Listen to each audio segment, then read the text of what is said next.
For today's video mga katambay, at eto na naman nga tayo at babalik na naman tayo ng peryahan syempre. At para maglaro mga katambay, sa nagcha-challenge sa akin, natatedo ako ng 1K kasi nga alam ko naman daw ang lalabas para mabilis daw akong yumaman.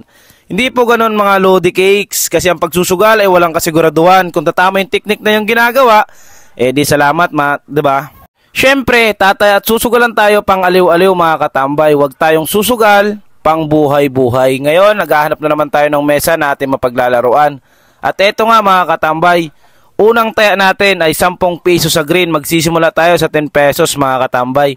Dahil nga isa na sa pinakamagagaling na bangka ang pinalaban nila sa akin. Kaya tumaya agad ako sa green mga katambay at unang taya, boom! 10 pesos. Yun, nanalo agad tayo ng 10 pesos mga katambay. Bali ang 10 pesos natin is magiging 20 pesos na mga katambay.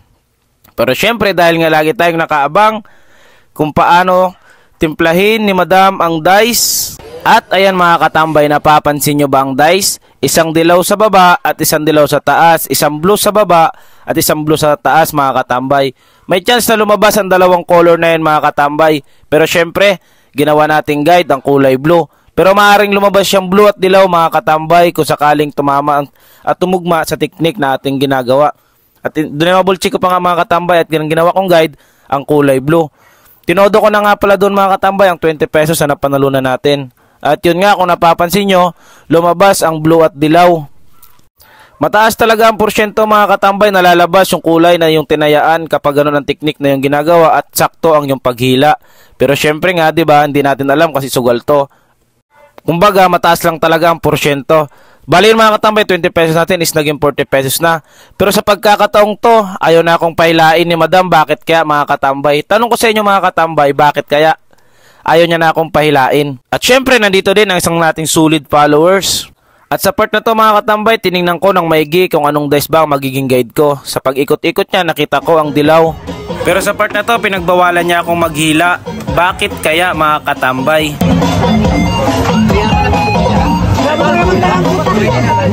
Itotodo ko na sana mga katambay ang 40 pesos sa dilaw. Kaso pinagbawalan niya akong humila.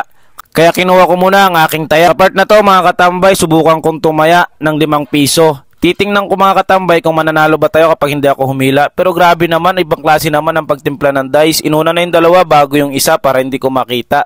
Pero syempre bubungkalin ko muna. Pero ayaw niya talagang ibungkal mga katambay. At ayaw niya na rin akong pahila. Pero susubukan ko mga katambay, gagawin natin guide yung kulay blue. Tatayaan natin ng 5 piso.